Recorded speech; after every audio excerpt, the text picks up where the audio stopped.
everybody. Happy Thursday. So today is question of the week, and I had a question recently about your knees going over your toes in the squat.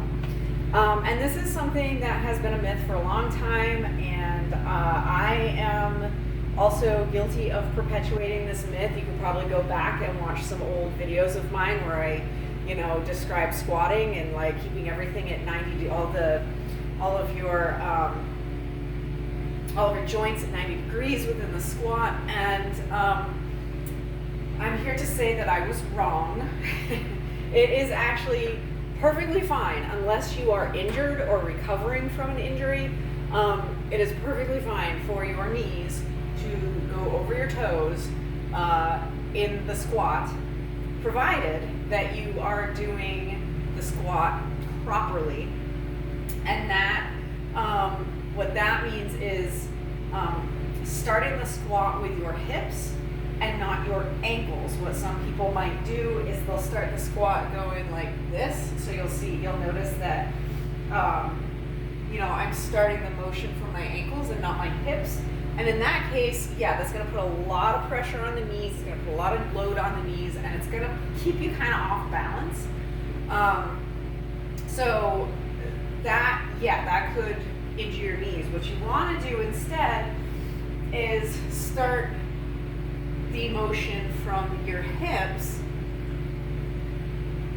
and then you can go all the way down, and you'll notice at a certain point my knees kind of have to go forward in order for me to get any lower and keep my balance, because I want my center of gravity to remain kind of over the middle of my foot, which is where your center of gravity usually is. So I'll show you that again.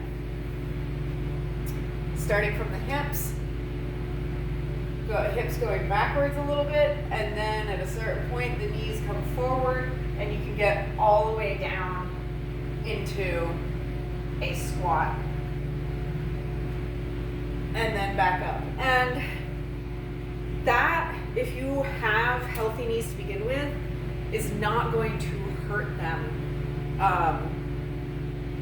And in fact, it's actually good to work your knees and to strengthen your knees in as full a range of motion as you can get. Now that obviously is a full range of motion for me. I cannot do that loaded. I cannot get that low with weight. I can only do that with body weight, and so I don't have that full range of motion with anything more than just body weight. And a range of motion is different for different people. A full range of motion for one person may not be a full range of motion for someone else. It all depends on your strength, and if you are controlled. And if you're not controlled, then if you're not controlled all the way down to here, then that is not a full range of motion for you. Maybe your full range of motion is here, because that's as far as you can get without just like dropping. Because it's all about strength and stability within that range of motion. So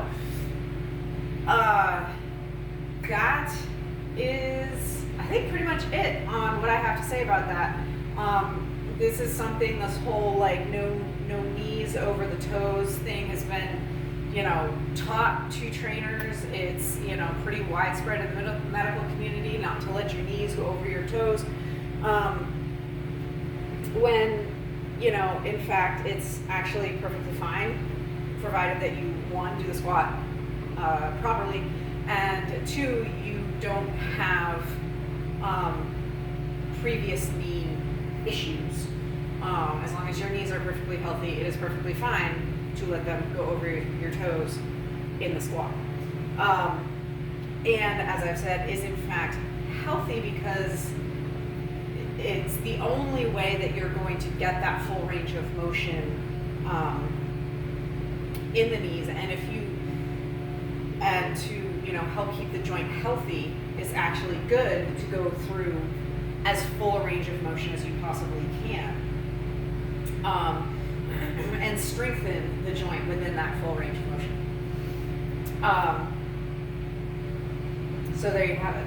And I will leave it there, and I hope you all have a wonderful day. If you're watching me on YouTube, hit the like button, share, and follow, subscribe. If you're watching me on Rumble, hit the Rumble button, share, and follow me, and you can find me on Facebook and Instagram as well. And I hope you'll have a wonderful rest of your day. I'll be back tomorrow with a book review.